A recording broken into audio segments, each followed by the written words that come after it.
नाशिक जिल्ह्यातील मोठी नगर परिषद म्हणून ओळखल्या जाणाऱ्या मनमाड नगर परिषदेसाठी पूर्ण झालेल्या पंचवार्षिक निवडणुकीचा निकाल आज जाहीर होतोय। यासाठी नगर परिषद आणि पोलीस प्रशासनाने जय्यत तयारी केली आहे। मनमाड नगर परिषदेच्या थेट नगराध्यक्ष पदासाठी प्रभाग क्रमांक 10 वगळता उर्वरित 15 प्रभागातील एकूण 31 नगरसेवक पदांसाठी मतमोजणी ही पार पडणार आहे। त्यामुळे मनमाड नगर परिषदेसाठी आज मतमोजणी ही पार पडणार आहे।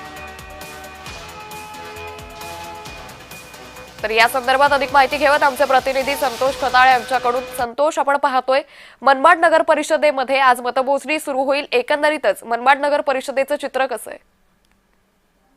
मनमाडला एकदम काट्याची टक्कर अशी मानली जाते। सगळ्यात मोठी जी नगरपालिका आहे ती मनमाडमध्ये नाशिक जिल्ह्यातील मनमाड नगरपालिका असून या ठिकाणी एकदम काट्याची टक्कर अशी बघायला मिळते। आमदार सुहास खांदे यांनी आणि छगन भुजबळ यांच्यामध्ये ही थेट लढत आहे।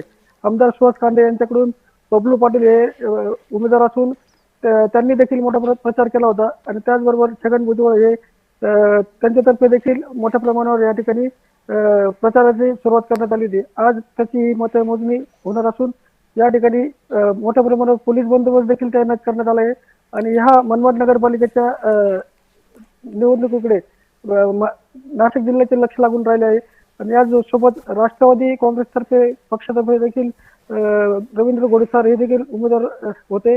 त्याचप्रमाणे शिवसेनेचे उद्धव बाळासाहेब ठाकरे पक्षाचे प्रवीण पिंटू नाईक हे मशाल चिन्हावर उभे होते।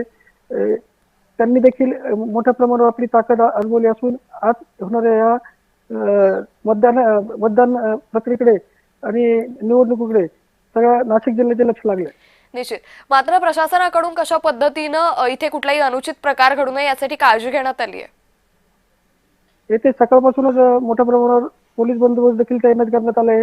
रॅपिड ऍक्शन फोर्स तयार करण्यात आली आहे आणि मतदान केंद्राच्या जवळपास 1 किलोमीटर लांब परिसरामध्ये बॅरिकेडिंग देखील करण्यात आली असून त्या ठिकाणी रात्रीपासूनच मोठ्या प्रमाणावर पोलीस बंदोबस्त तैनात करण्यात आला आहे। निश्चित। संतोष, धन्यवाद आपण दिलेल्या सविस्तर माहितीसाठी।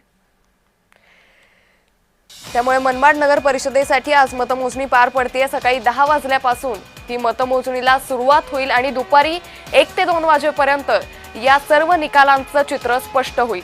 आज नेमकी नाशिक नगरपालिका असेल, त्याचबरोबर मनमाडमधील हे सर्व प्रभाग असतील, यामध्ये नेमके मतदार राजा कुणाला कौल देतं हे पाहणं अतिशय महत्त्वाचं ठरणार आहे।